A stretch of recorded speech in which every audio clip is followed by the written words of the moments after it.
आज बात प्रधान शिक्षक के सिलेबस की। हम सब जान रहे हैं कि बिहार लोक सेवा आयोग के द्वारा प्राथमिक विद्यालयों में 40,506 प्रधान शिक्षक की वैकेंसी आ गई। इसके संग सिलेबस भी आ गया, मार्केट में गाइड भी आ चुकी है और बहुत लोग तैयारी भी शुरू कर चुके हैं। तो इस तैयारी को कैसे हम सही दिशा में ले जाएं, इसके लिए आज का वीडियो मैं बना रहा हूं। मैं हूं कलामुल्ला और आप देख रहे हैं अरहम एकेडमी चैनल। तो आइए हम इसको समझते हैं।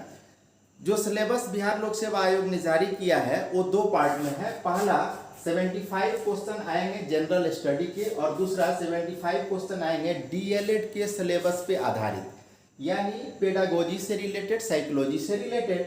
तो 75 क्वेश्चन जो जनरल स्टडी के होंगे, इसमें history, geography, polity, economy, current, इसके अलावा साइंस एंड टेक और आईसीटी, यानी कि हमारे जीवन से संबद्ध जितनी चीज़ें हैं सबसे रिलेटेड क्वेश्चन होंगे। और इसके स्तर को जानना बहुत आसान है, क्योंकि बिहार लोक सेवा आयोग हर साल अनेक परीक्षाएं कराता है। तो उसके प्रीवियस ईयर पेपर को जब देखेंगे तो हमें समझ में आ जाएगा कि किस स्तर के प्रश्न आ रहे हैं। इसके लिए मार्केट में किताबें भी बहुत हैं। हाँ, अगर मैं विशेष बात करूँ तो यहाँ करंट के लिए एक टिप्स मैं देना चाहूँगा। ये वैकेंसी 2021 की है और बिहार लोक सेवा आयोग अपनी परीक्षाओं में करंट टॉपिक से रिलेटेड जो क्वेश्चन पूछता है वह उसी वर्ष का होता है जिस वर्ष का विज्ञापन होता है। इसलिए 2021 की घटनाओं पे विशेष ध्यान देना ज़्यादा हितकारी होगा। इसके अलावा जितने टॉपिक्स में बताया, history, geography, polity, economy, science, mathematics, reasoning, ICT, ये सबके सब बिहार के स्पेशल रेफरेंस में होने चाहिए। यानी कि साइंस की कोई घटना जो मानव को व्यापक रूप में प्रभावित कर रही है, उससे बिहार पे क्या असर पड़ा, बिहार सरकार ने उसको कैसे हैंडल किया और हमारे बिहार में उसकी स्थिति क्या है, इस पर फोकस करना चाहिए। यही महत्वपूर्ण हो जाती है कि बिहार से रिलेटेड कोई बुक हम पढ़ें। तो यहाँ डॉक्टर इम्तियाज़ अहमद के द्वारा जो लिखी बिहार स्पेशल बुक है वो ज़्यादा पॉपुलर बुक है, ऑथेंटिक भी मानी जाती है। वैसे आप अपनी पसंद की कोई बुक पढ़ सकते हैं। एक चीज़ और बता दूं कि जीएस में एक चीज़ होता है कंसेप्ट और दूसरा होता है फैक्ट। तो फैक्ट तो कहीं से आप ले सकते हैं, किसी भी गाइड से लीजिए, टेक्स्ट से लीजिए, उसमें कोई दिक्कत नहीं है। लेकिन बिहार सरकार या भारत सरकार के पब्लिकेशन डिवीज़न के द्वारा जो पुस्तकें जारी होती हैं, जैसे भारत सरकार भारत 2020-21 करके जो किताब निकालती है, बिहार सरकार भी अपना पब्लिकेशन निकालती है, तो वहाँ से फैक्ट लेते हैं तो उसकी विश्वसनीयता बढ़ जाती है। दूसरी चीज़ कंसेप्ट की जहाँ तक बात है, तो कंसेप्ट एक दिन में क्लियर नहीं होता है। आप सब शिक्षक हैं, मुझे विश्वास है कि आप सबका कंसेप्ट अच्छा होगा। इन केस अगर कोई कंसेप्ट दिक्कत है जहाँ आप क्लियर नहीं हैं, जैसे किसी का हिस्ट्री अच्छा हो, ज्योग्राफी हो, पॉलिटी हो, बट हो सकता है इकोनॉमी अच्छा नहीं हो या साइंस अच्छा नहीं हो, तो जिस टॉपिक पे, जिस सब्जेक्ट से रिलेटेड कंसेप्चुअल दिक्कत है, तो वहाँ क्लास 11th और 12th में जो हमारे यहाँ एनसीईआरटी किताबें पढ़ाई जाती हैं वो बहुत अच्छा कंसेप्ट देने में सक्षम है। जैसे मान लीजिए आपको जीडीपी नहीं आता, एनडीपी नहीं आता, एनएनपी नहीं आता, तो इसके लिए आप 11th-12th की टेक्स्ट को कंसल्ट कर सकते हैं। दूसरा उपाय है कि गूगल करिए, मतलब गूगल पे अपने टॉपिक को डालिए और गूगल बाबा पूरा व्याख्या कर देंगे कि ये क्या चीज़ है। यूट्यूब पे भी बहुत सारा मैटर उपलब्ध है, मैं भी यूट्यूब पे काम करता हूँ, कुछ अच्छी चीज़ें बताने का प्रयास करता हूँ। बाकी आप निर्णय करें कितना मैं अच्छा बताता हूँ। तो यहाँ से आप कंसेप्चुअल चीज़ें ज़रूर ले लीजिए और फैक्चुअल के लिए तो बताया कहीं से भी आप ले सकते हैं। जीएस पे ज़्यादा बात करने की ज़रूरत नहीं है। असल बात है वह है डीएलएड से रिलेटेड जो टॉपिक्स हैं उस पर। इस पे बड़ा कन्फ्यूज़न है। कन्फ्यूज़न इसलिए भी है कि मार्केट की शक्तियों को आप जानते हैं, मार्केट पहले से तैयार बैठा है कैश करने के लिए।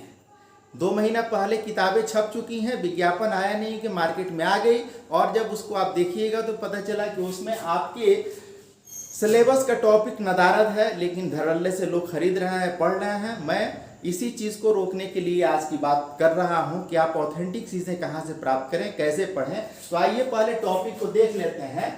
8 यूनिट में बटा है प्रधान शिक्षक, जो प्राइमरी स्कूल के हेड टीचर होंगे उनका सिलेबस। तो इसमें पहला है बच्चे तथा बचपना, फिर बाल अधिकार, फिर बच्चों का समाजीकरण कैसे होता है, फिर विद्यालय शिक्षा और शिक्षार्थी में अंतर संबंध क्या है, ज्ञान क्या है, ज्ञान दार्शनिक परिप्रेक्ष्य में इसकी परिभाषा जानना है। शिक्षा क्या है, तो शिक्षा के दार्शनिक, समाजशास्त्रीय और मनोवैज्ञानिक आधार को जानना है। एक टॉपिक और है शिक्षा का साहित्य, ये केवल बिहार में उपलब्ध है, बाकी इंडिया में ये सब चीजें नहीं पढ़ाई जाती। तो शिक्षा का साहित्य जो डीएलएड किए हैं उनको पता है, एक पतली सी बुकलेट आती है जिसमें बहुत सारी कहानियां हैं जो शिक्षा से रिलेटेड है, इसको जरूर पढ़िए। फिर शिक्षा का इतिहास, ये भी सामान्य चीज है, कहीं भी मिल सकता है आपको। दूसरा जो इसका यूनिट है वह थिंकर से रिलेटेड है। थिंकर में गांधी जी हैं, गिजू भाई पटेल है, रविंद्रनाथ टैगोर है, मॉन्टेसरी है, ज्योतिबा फुले है, डॉक्टर जाकिर हुसैन है, जे कृष्णमूर्ति है, जॉन डीवी है। लेकिन जान लीजिए सब कुछ नहीं पढ़ना है, गांधी जी को पूरा मत पढ़िए, वो पूरे इतिहास हैं और बहुत कुछ है उनपे। गांधी जी के सिर्फ हिंद स्वराज को इस सिलेबस में शामिल किया गया है और बहुत पतली सी बुक है, हिंद स्वराज से रिलेटेड ही क्वेश्चन आएंगे। इसी तरह गिजू भाई पटेल, गिजू भाई बधेका जो है, इनकी एक पुस्तक बहुत फेमस है जिसका नाम है दिवा स्वप्न, तो इस चीज को आप पढ़िए। इसी तरह रविंद्रनाथ टैगोर का शिक्षा के संबंध में खास तौर से अनुशासन से रिलेटेड क्या मुद्दा था, जैसे कहते हैं कि कुछ बच्चे पेड़ पे चढ़ के खेल रहे थे, कुछ पढ़ रहे थे, एक गिर जा रहा था और रविंद्रनाथ टैगोर से कहा कि आप देखते नहीं हैं कुछ बच्चे पेड़ पे चढ़ के खेल रहे हैं और कुछ पढ़ रहे हैं। तो उन्होंने कहा कि मुझे अफसोस है कि ये पढ़ क्यों रहे हैं, ये भी पेड़ पे चढ़ क्यों नहीं रहे हैं, खेल क्यों नहीं रहे हैं। तो इस तरह की उनकी अनुशासन के प्रति अपनी दृष्टि थी और निश्चित रूप से रविंद्रनाथ टैगोर ने जिस खुलेपन को प्रश्रय दिया वही एक कारण है कि अधिकांश नोबेल प्राइज विनर हमारे बंगाल से मिलते हैं और उनके शांति निकेतन का शिक्षा का वातावरण बहुत अच्छा माना जाता है। तो टॉपिक्स को जरूर जानिए। मारिया मॉन्टेसरी का एक बुक है जिसका नाम है ग्रहणशील मन, इसी किताब से रिलेटेड चीजें, ये जितने थिंकर हैं ये सब चाइल्ड सेंटर्ड एजुकेशन के पैरोकार हैं, यानी ये बाल केंद्रित शिक्षा कैसी हो इस पे बात करते हैं। तो जिस किताब में ये चीजें मिले उसको जरूर आप पढ़िए। इसमें तीसरा जो यूनिट है वो पाठ्यचर्या पाठ्यक्रम कार्य केंद्रित यानी वर्क सेंटर्ड एजुकेशन, शिक्षण शास्त्र मीन्स पेडागोजी यानी पढ़ाने का तरीका, वृद्धि और विकास, सृजनात्मकता यानी क्रिएटिविटी और खेल से आशय, व्यक्तित्व विकास, इसमें भी स्पेशली एरिक्सन का क्या कंसेप्शन है व्यक्तित्व विकास का, और नैतिक विकास मोरल डेवलपमेंट कैसे होता है उसमें भी खास तौर से जीन पियाजे और कोहल बर्ग को पढ़ना है। पियाजे का कॉग्निटिव डेवलपमेंट बहुत फेमस है, बट यहाँ मोरल डेवलपमेंट की बात की जा रही है, इसलिए गाइड या किताब पढ़ने के पहले ये जरूर ध्यान दीजिएगा कि उसमें क्या है। ये टॉपिक है तो गाइड या बुक सही है, नहीं है तो नहीं है। इसी तरह एक टॉपिक है इसमें जॉन बॉल्बी का सिद्धांत, बच्चों में भावनात्मक या संवेगात्मक विकास से संबंधित। तो ये जितने टॉपिक्स हैं इसको पहले अपने दिमाग में एकदम बसा लीजिए, क्योंकि टॉपिक अगर दिमाग में होंगे तो चाहे जो टेक्स्ट आप कंसल्ट करेंगे उस टेक्स्ट से आपका दिमाग इसी टॉपिक को निकालेगा। चौथी यूनिट जो है ECCE early childhood care and education से रिलेटेड है। न्यू एजुकेशन पॉलिसी में इस पे बहुत ज़्यादा फोकस है और निष्ठा जैसे ऑनलाइन प्रशिक्षण में इस पे पूरा यूनिट पड़ा हुआ है। इसकी आवश्यकता क्या है, इसका उद्देश्य क्या है, दिव्यांग लोगों के लिए, दिव्यांग बच्चों के लिए इसमें क्या प्रोविजन है, इनका इंक्लूजन कैसे होगा, शारीरिक शिक्षा क्या है और इसका शिक्षा से क्या रिलेशन है। पांचवी यूनिट जो है ये विद्यालय संस्कृति से रिलेटेड है कि विद्यालय का कल्चर कैसा हो, राइट टू एजुकेशन और इसके इम्प्लीकेशन में जो विद्यालय की संस्कृति में बदलाव हो रहा है उसको देखना है। जैसे शिक्षक छात्र अनुपात जो है वो RTE से ही रिलेटेड हो रहा है, इसी से गाइड हो रहा है। बाकी भी जो उसमें बदलाव हो रहे हैं उसको देखना है। समावेशी शिक्षा और उस समावेशन में डिफरेंट टाइप्स के जो लर्नर हैं, जैसे कोई सोशली बहुत बैकवर्ड हो या मेंटली वो पिछड़ा हो या दिव्यांग कैटेगरी का हो, तो उनको कैसे उसमें समावेशित किया जाए। फिर आर्ट इंटीग्रेटेड लर्निंग है, कक्ष शिक्षण यानी क्लास में जो हम पढ़ाते हैं तो मोड ऑफ डिलीवरी जो है वो इंटरेक्टिव कैसे हो, उसमें प्रॉब्लम क्या आती है, सॉल्यूशन क्या हो। पाठ्य सहगामी और सह शैक्षिक क्रियाएं, जैसे खेल कूद को सह शैक्षिक में हम लोग ले लेते हैं, या प्रोजेक्ट वर्क को, इसके लिए क्या हो सकता है, आकलन एवं मूल्यांकन। और इसी से महत्वपूर्ण टॉपिक जुड़ा है CCE यानी कंटिन्यूअस कॉम्प्रिहेंसिव इवैल्यूएशन। ये क्या चीज है, इसको जरूर पढ़िए। प्रगति पत्रक जो बच्चों का एक रिकॉर्ड होता है जो बताता है कि साल भर में उन्होंने कितनी प्रगति की। शिक्षक वृत्ति विकास, teacher professional development, new education policy में सबसे ज्यादा फोकस इसी पे है। और निष्ठा जैसा ऑनलाइन ट्रेनिंग जो है ये कंटिन्यूअस प्रोफेशनल डेवलपमेंट के लिए ही चल रहा है। हर साल निर्धारित अवधि में निर्धारित समय पे हर शिक्षक को ये कोर्स करना ही होगा। छठा यूनिट जो है यह इंस्टीट्यूशन से रिलेटेड है। 3 स्तर पे इंस्टीट्यूशन है, एक डिस्ट्रिक्ट लेवल की जैसे CRC, BRC, डाइट और PTEC जो ब्लॉक या जिला स्तर की संस्थाएं हैं। फिर स्टेट लेवल की संस्थाएं जो शिक्षा से रिलेटेड हैं जैसे SCERT, BPC Bihar education project council, हमको पता है कि बिहार में शिक्षा के क्षेत्र में ये क्या कार्य कर रहा है। BSEB यानी Bihar school examination board, BSSB यानी बिहार स्टेट संस्कृत शिक्षा बोर्ड, और BSMEB यानी Bihar state madrasa education board, और BBOS यानी Bihar board open schooling education. इन संस्थाओं के बारे में भी आपकी जानकारी अच्छी होनी चाहिए। तीसरा नेशनल लेवल की जो ऑर्गेनाइजेशन है जैसे NCERT national council of educational research and training, CBSE central board of secondary education, NIEPA, इसी तरह NCTE टीचर एजुकेशन से रिलेटेड होता है। यही B.Ed जैसे कार्यक्रम के लिए मानक तैयार करता है, national council of teacher education.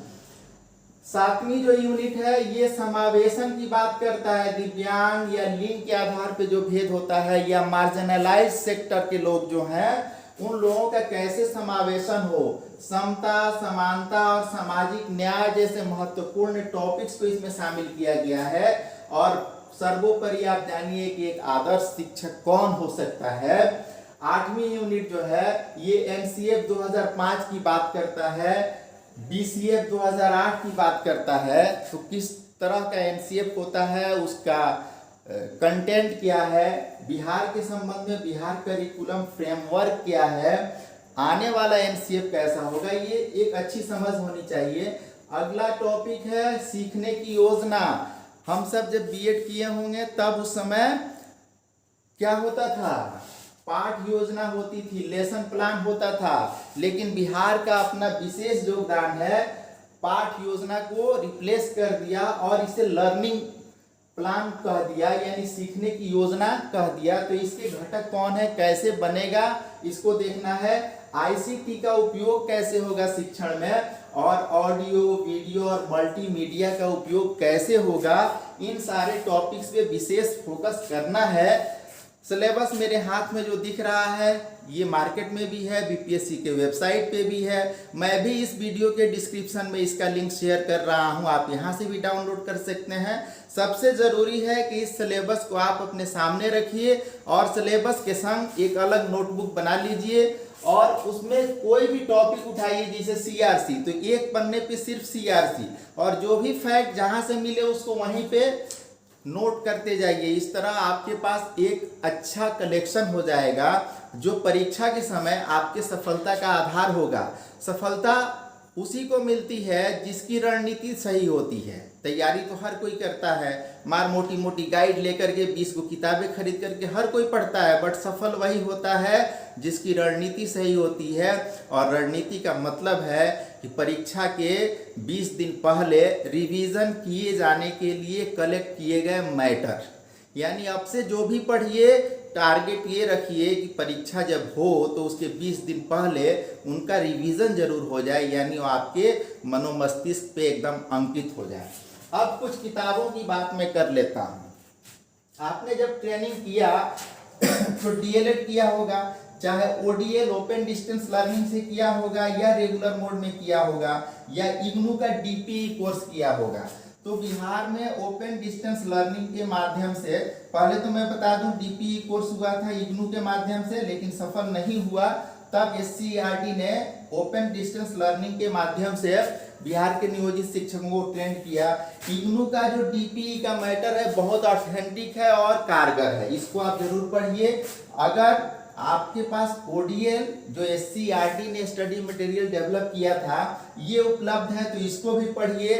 लेकिन ये जो सिलेबस है बीपीएससी का, ये बिहार के डाइट में जो डीएलएड कोर्स होता है रेगुलर मोड में, उसी का सिलेबस लिया गया है। और रेगुलर मोड के लिए टेक्स्ट अभी तक मेरी जानकारी में एससीईआरटी बिहार के द्वारा डेवलप नहीं किया जा सका है।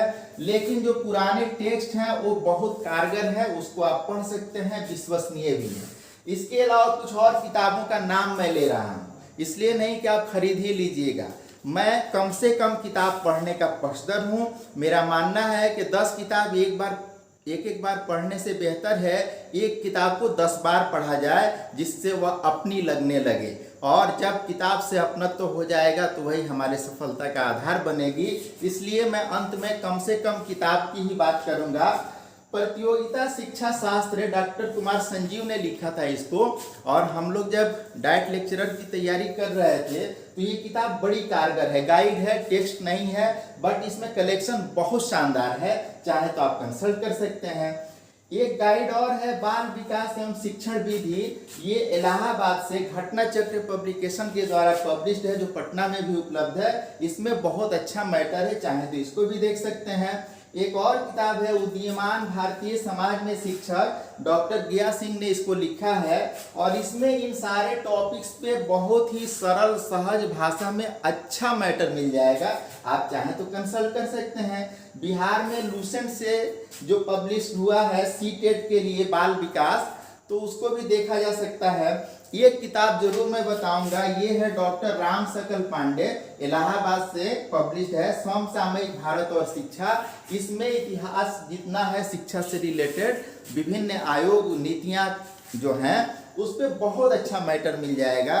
तो इतनी सारी चीजें आपको मैं बता दिया। अब मैं कहना क्या चाह रहा हूँ, मैं कहना ये चाह रहा हूँ कि आप सबसे पहले अपने आप पे विश्वास कीजिए। आपने जो कोर्स किया है, चाहे डीपीई किए हों या डीएलएड किए हों, जो पढ़े हैं उसको एक बार फिर से पढ़ लीजिए। दूसरा काम क्या कीजिए, जो निष्ठा ट्रेनिंग आपने किया है, फिर शुरू हो रहा है निष्ठा, पुराने निष्ठा को और नए निष्ठा को जरूर कंसल्ट कीजिए। लेटेस्ट यहाँ पे मैटर है और बहुत अच्छे तरीके से समझाया गया है। ये आपके प्रधान शिक्षक बनने में बहुत कारगर होगा, और थोड़ा इंतजार कीजिए, बहुत जल्द मार्केट में भी अच्छी गाइड आ जाएगी।